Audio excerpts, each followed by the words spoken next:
The vote in Westminster won't worry the Americans from a purely military point of view. Britain's commitment was always going to be limited.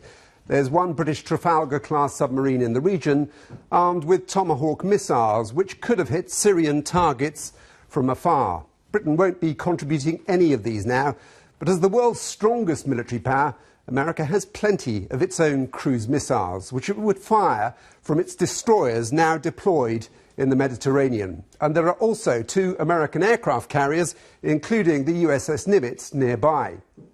And even if the US has the ability to act on its own, President Obama, though, will still want to be seen working in conjunction with allies.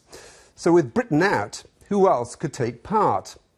US troops and jets are already inside Jordan, but it stated clearly that it doesn't want to be used as a launch pad for any American strikes. The Gulf state of Qatar has been supporting Syrian rebels with arms. It's condemned the actions of President Assad, but it's not explicitly backed any US-led military action. Saudi Arabia, a key player in the region, has also been involved in arming the Syrian opposition, but it too will be worried about getting dragged into a conflict that could inflame tensions with Iran. Which leaves Turkey as America's strongest ally in the region. The country is home to a number of American military bases which could be used to launch strikes against Syrian targets. As for Europe further afield, France seems to be the only country willing to support the use of force so far.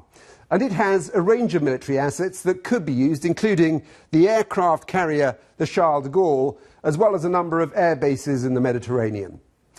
So while there's been widespread international condemnation for Syria's actions, so far few countries have stated they're willing to take direct military action. Barack Obama now has to think very carefully, asking himself whether America can afford to go ahead on its own or with very limited support.